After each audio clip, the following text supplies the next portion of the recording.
in the urban areas. Ever so gradually, driving on our roads is becoming more orderly.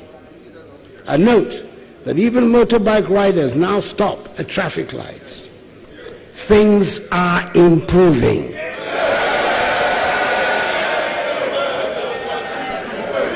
504 housing units comprising 72 one-bedroom and 432 self-contained units have been completed for the police service. Recently, I delivered 100 pickups, 600 motorbicycles, and 6 armored personnel carriers to the police service to boost operational capacity. For the first time in our nation's history, the police service has dedicated helicopters to help with its operations. Mr. Speaker, I must share some good news with the House. I am particularly proud of the dramatic intervention government has made to tackle the long-lasting and utterly disgraceful problem of dilapidated and inadequate number of courts in our country. Many of the courts have not been fit for purpose and do not provide suitable facilities for the efficient administration of justice. The inadequacy means that people have to travel long distances to gain access to courts. As someone who for years earned my living as a practicing lawyer, I have first-hand experience of the unacceptable state of courthouses around the country, and I'm glad to inform the House that we're resolving this problem. Through the Ministry of Local Government and the District Assembly Common Fund, government has embarked on the construction of 120 courthouses with accompanying accommodation for judges across the country. Indeed, 60 have been completed, and the others are at various stages of completion. For the first time ever, we have the happy situation of purpose-built courthouses with accommodation that are waiting for judges to be appointed to put them to use. 6 new regional high courts fitted with judges' residence are also being constructed in the new regions, i.e. Ahafo, Bono East, North East, Oti, Savannah, and Western North. 3 of the courts, that is those in North East, Oti, and Savannah, have been completed and commissioned. Those in Ahafo, Bono East, and Western North regions will be completed by April. Mr. Speaker, I had the pleasant duty on 17th October 2022 to commission a new modern Court of Appeal complex in Kumasi, together with 20 townhouses and a guest house to serve as permanent residences for Court of Appeal judges based in Kumasi, who are mandated to handle appeals from the northern part of the country. The Asantehene Otumfuo Setutu II, who generously gave the land, was present at the ceremony. It is a truly magnificent sight, and I recommend it to honorable members who go to Kumasi to pay a visit and see it for themselves. In addition, 210 vehicles were earlier in 2022 distributed to all judges in the Supreme Court, Court of Appeal, Higher Court, and lower courts. Mr. Speaker, it is a well-known fact that in this administration, TVET and STEM feature frequently in all conversations about education. Technical and vocational education are being given the place of honor they deserve. Since the realignment and introduction of free TVET, enrollment in TVET schools has increased from 13,000 in 2021 to 47,000 today. And all the indications are that this is a trend that will continue.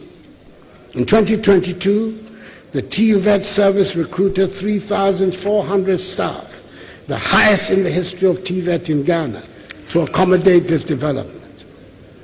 I was last week about one young person who was placed in Achimota School in the current school placement exercise and has turned it down to go to a STEM school. I think we are making progress. The strides we're making in education are already changing lives and changing the narrative. As of this year, nearly 2 million young people have benefited from the free SHS policy. Predictions that the policy would lead to a lowering of standards proved wide, very wide of the mark. On the contrary, the results under the free SHS have shown a systematic improvement, and as a result, 2 million young people have either found a way to further education, training, apprenticeships, or employment because of the free SHS policy. The additional educational infrastructure, especially the provision of ultra-modern classroom blocks for several schools, which are equipped with laboratories, ICT centers, and libraries.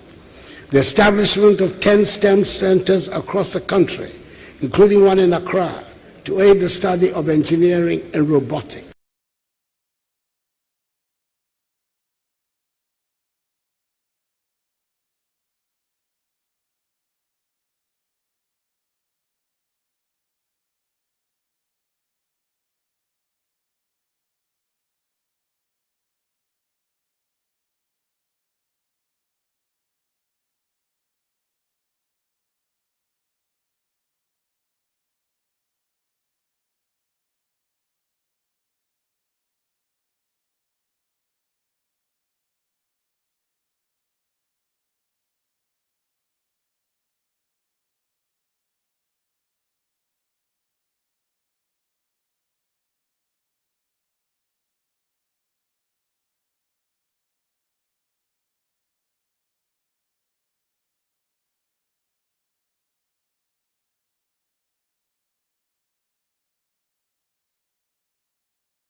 You send me now.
transform through connectivity in facilitating the production, distribution, and consumption of information within the whole economy and society. We have integrated many processes within the digital environment, and for this, we have to recognize the efforts of many component parts of the government, such as the Ministry of Communications and Digitalization, the National Identification Authority, and especially the Vice President, Dr. Alhaji Mahood Bawumia,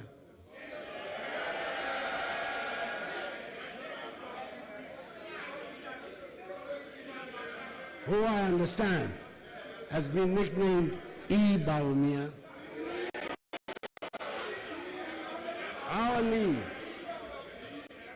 Our need for technological reinforcement within all our structures and spaces is unending, and we will continue to push the frontiers of our engagement with the technologies of information, economic development, and human transformation. We must be cheered by the improvements being made in the National Health Insurance Scheme to make access easier. The scheme is currently one of the better digitalized institutions, and I hope they get the public support that they need. I note in particular with satisfaction that they have developed a self-enrollment mobile application, My NHIS app, that allows Ghana card holders to self-enroll in the scheme, and this application enables registration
and measles vaccination coverage globally because of the concentration on the fight against COVID-19. The desire not to become part of this global trend, government has taken steps to ensure the stocks of these vaccines are procured and supplied as a matter of urgency and emergency. The Ghana Health Service has developed an elaborate program to catch up on children who have missed their vaccine immediately stocks arrive. Mr. Speaker, I want to encourage all parents and caregivers to ensure that eligible children are vaccinated once this program begins. No child should be denied access to vaccination. Mercifully so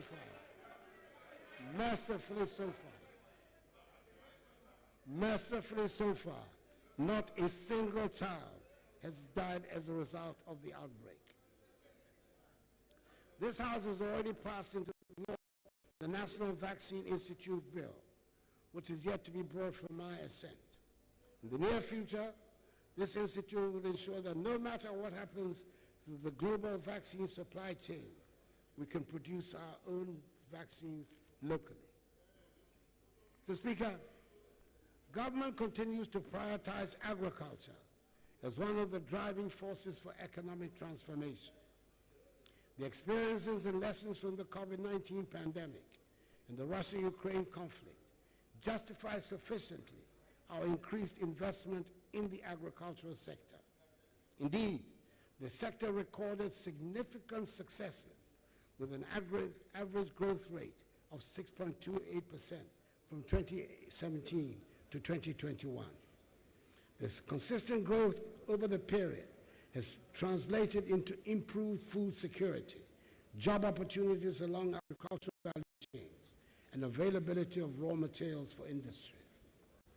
To address the vexed issue of post-harvest losses, we have constructed some 65 warehouses, with the remaining 15 at advanced stages of completion. This intervention is adding some 80,000 metric tons to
a 57% completion.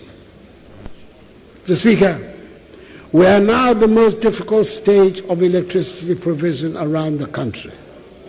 The parts that are left are very difficult to access area. The national electricity access rate increased from 79.3% in 2016 to 88.54% in 2022, making us amongst the top 6 in Africa. And we're still expecting to achieve the 90% universal electricity rate by 2024. To reduce transmission system losses and voltage fluctuations and to improve the overall quality of power supply, old lines are being replaced on the western, eastern, coastal, and middle corridors. It is worth noting that 3 new substations have been commissioned between 2021 and 2022, thereby improving reliability and efficiency. Mr. Speaker, I'm pleased to inform the House that the Electricity ECG has since the last quarter of 2022 embarked on an aggressive digital transformation program. In the first phase of this program, set to be completed by end of April 2023, the focus is on creating a cashless and efficient payment system. I'm pleased to announce that on 1st March 2023, all ECG district offices became cashless. This is a major achievement by all standards. Since the start of this transformational program, we have so far seen a 25% increase in the monthly revenues. The second phase of the program will see the digitization of postpaid bills and the digital tagging of all meters.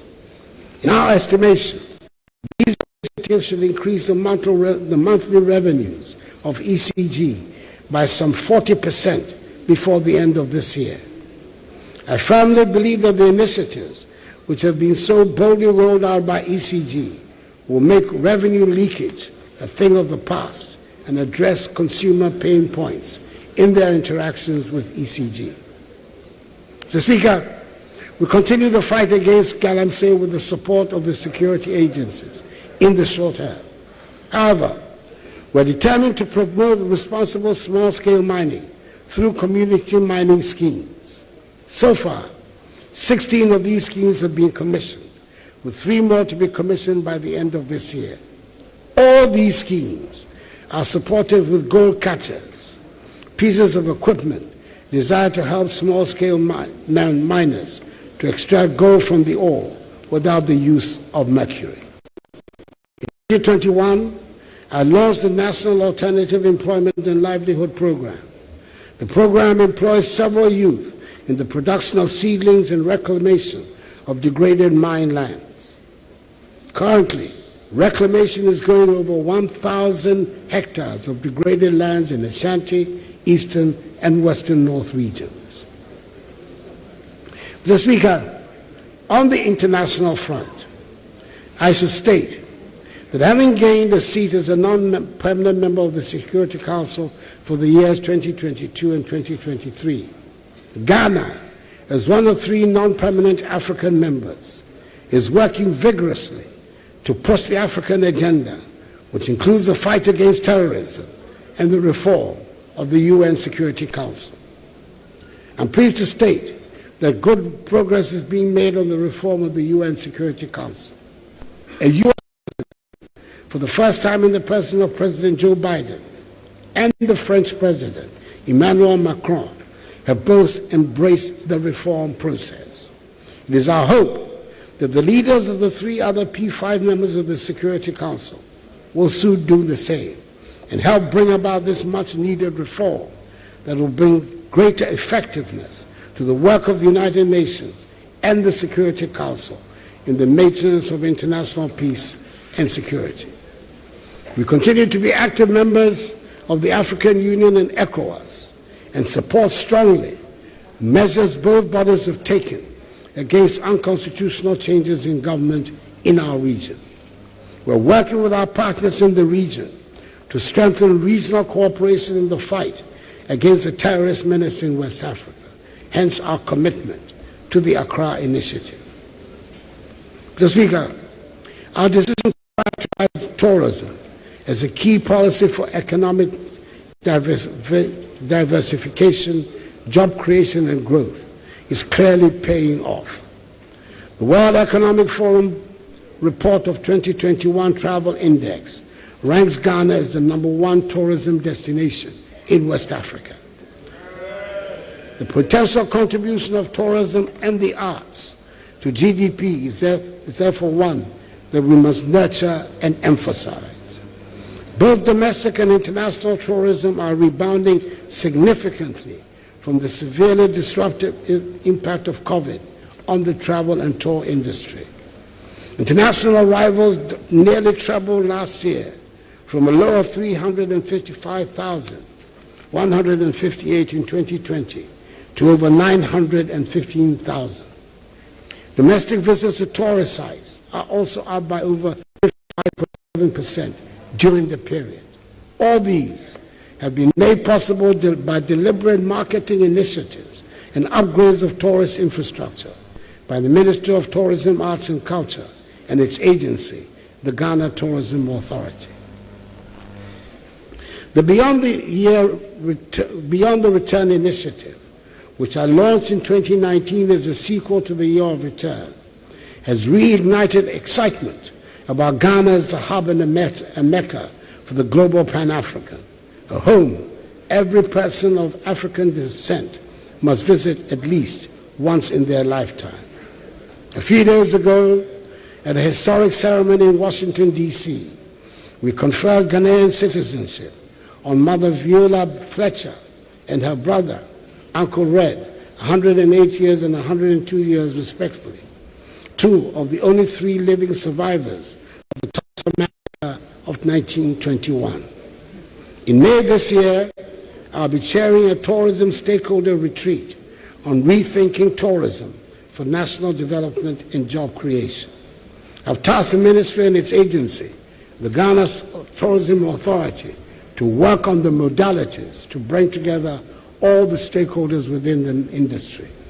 Over the next couple of years, my government will deepen even further our efforts to make tourism a strong primary source of growth for the economy. Mr. Speaker, Monday was 6 March, our Independence Day, and this year we had the main celebrations in the Volta region. I made the decision to rotate the Independence Day anniversary celebration in order to enhance the cohesion and unity of our nation and to make it clear to all segments of our population that we are all part of the One Ghana project. I'm glad to inform the House that it was a happy and grand event set against the breathtakingly beautiful background of the Adaklu Mountains. Mr. Speaker, 60 years since our independence, Ghana has taken steady strides to become a more developed country. The Ghana of 1957 is not the Ghana of 2023. We've come a long way since the days of our 6 million population, with very few modern amenities for its people. Today's population of 32 million, with a growing stock of modern infrastructure, spanning drones to supply our medicine, to the Ghana card which identifies each of us as proudly Ghanaian. As President, I have championed the innovation of policies and the execution of projects that will help improve the quality of life of Ghanaian people. And God willing, I'll continue on a path that brings the most benefit to the people of Ghana. Mr. Speaker, things may be dire today. Nevertheless, we must count our blessings. Our petrol stations have fuel, and we'll be spared long winding queues to fuel our vehicles. Our markets and shops are, by the grace of God, well stocked, and we have not been faced with the prospect of the rationing of basic necessities such as fruits and vegetables. Our children's schooling has not been interrupted. We've continued to provide free SHS, free TVET, and paid teacher and nursing training allowances.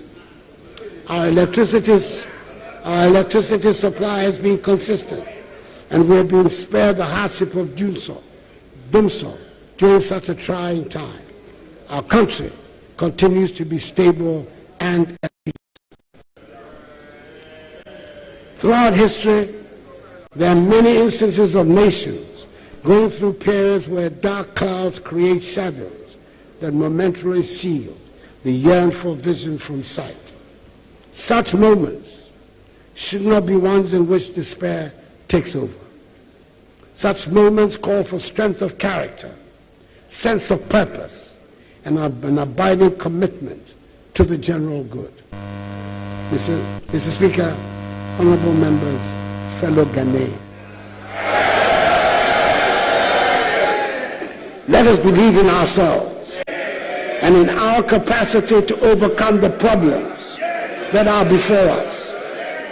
This is a phase, and with every fiber of my being, I am certain that this too shall pass.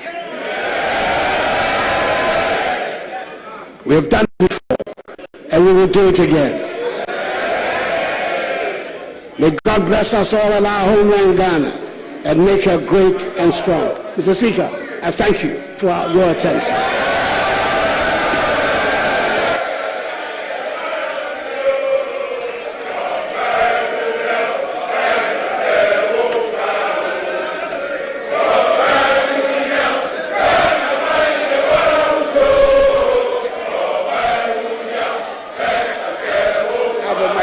Well delivered. Thank you. Well delivered.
Honorable members,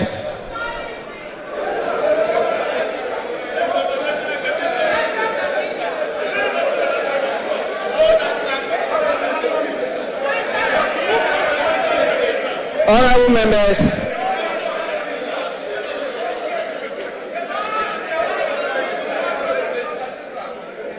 in accordance with Standing Order 58, I wish to convey to His Excellency the President the gratitude of the House. Honorable members, again, in accordance with this House, a formal communication will be forwarded to His Excellency the President after the House has thoroughly debated this address. In fact, the leadership generously decided to use more than a week to debate this address. And honorable members will all have enough time to have a say. And that is why I wanted you to listen first before you can respond. I want to thank all of you for the cooperation, and particularly His Excellency for attending upon the House to perform a constitutional duty. We are extremely grateful.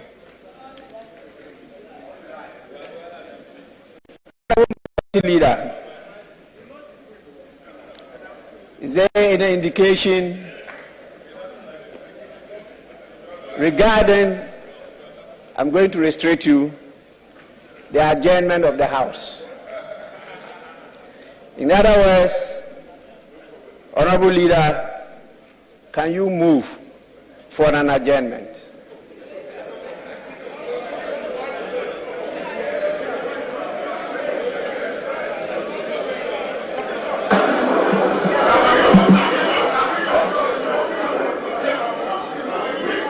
Speaker, we have listened to the President, who was on his feet for 1 hour, 20 minutes to indeed lead us on a path of justice, to really identify where indeed we are as a country. The facts and figures do speak for themselves. But of course, the Speaker, as we have all seen, immediately thereafter, some people rose up and sang a chorus that all belie. Mr. Speaker, as you said, we are going to have ample time to debate the content as presented to us. But clearly, what we have seen is symptomatic of what we are going to say from tomorrow. We have made up our minds, don't convince us with facts. That is the attitude of some people. And the Speaker, is 12 noon, not yet 2 o'clock, and preparatory to the beginning of the debate tomorrow, but not to dilute whatever has been said and indeed presented to us and to the nation. Speaker, I would on this occasion move that this House stands adjourned until tomorrow at 10 o'clock in the forenoon. I so move, the Speaker.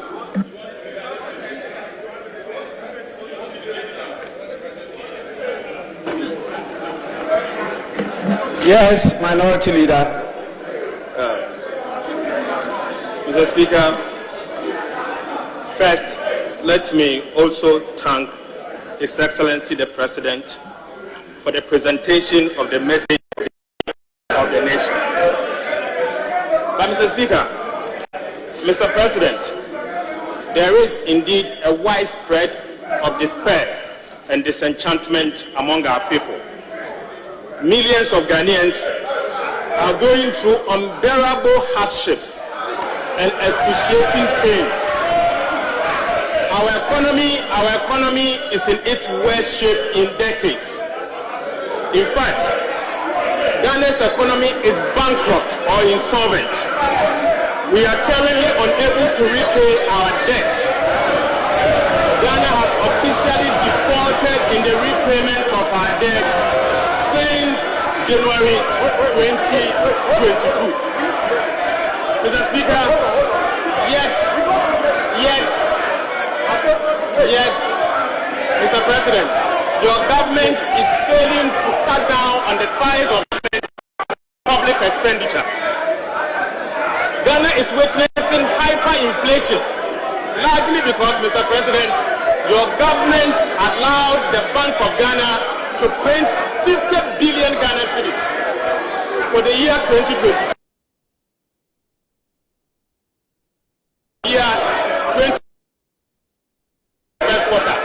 Year 2020. That this expenditure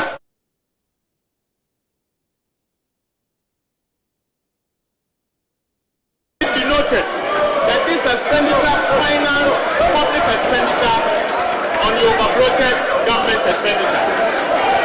Our position is that inflation is currently rising. Monetary policy rate is also at 28%. Ghana cedi is at 20%, by 20% in January alone. Mr. President, unemployment is exceedingly high at the record levels. And as we speak, Mr. President, lending rate is at 40%. Mr. President, our economy is in tatters largely because it is self-inflicted. Your government inflicted it on us and failed to act. Mr. President, this is your scorecard. And this is the true state of our nation. Thank you, Mr. Speaker, and I second the motion.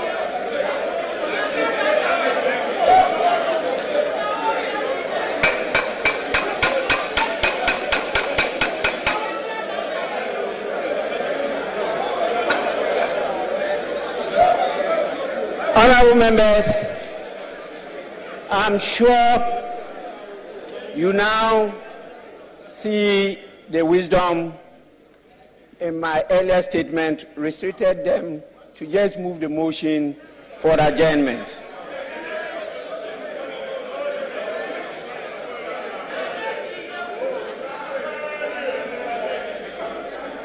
You all know I was there before. Experience is the best teacher.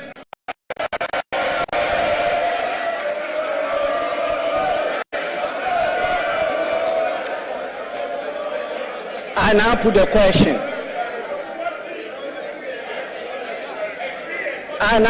the question. As many as are in favor of adjournment, say aye. As many as are against, say no.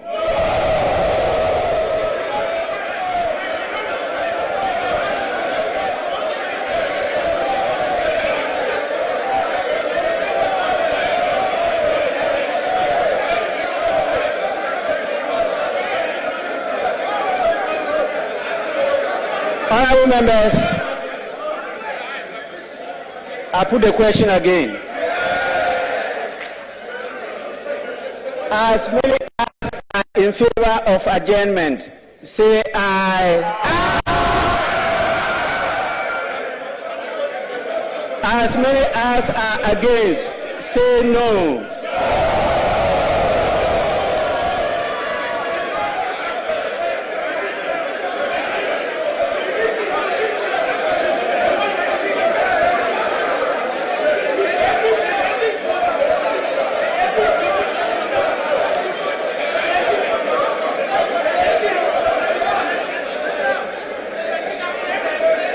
Honorable members,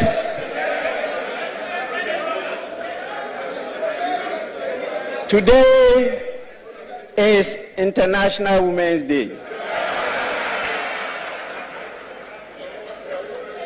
I want to take this opportunity to congratulate all our beautiful ladies here and all ladies in the world for partnering men to get us this far. I want to assure all the women that I am here for you.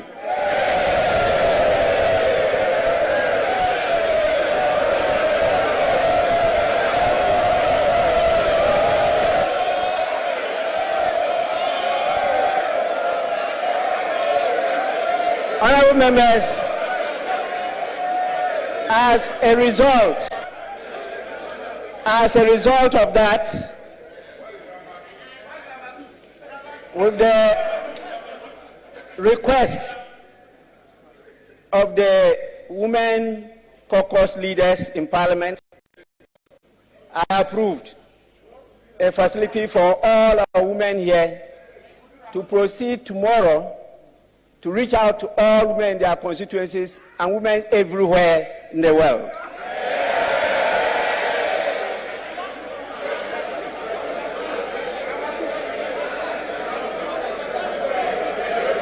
Honorable members, this is part of the 30-year celebration, and I want all the men, honorable men here, to partner the women to make an impact this year. With this, I put the question again.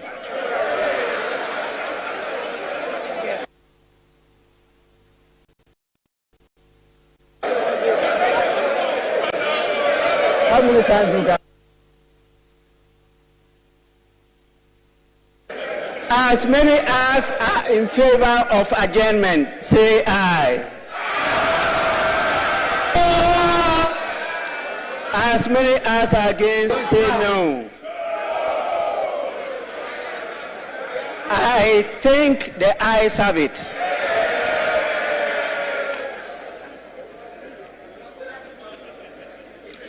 The ayes have it. The motion is adopted.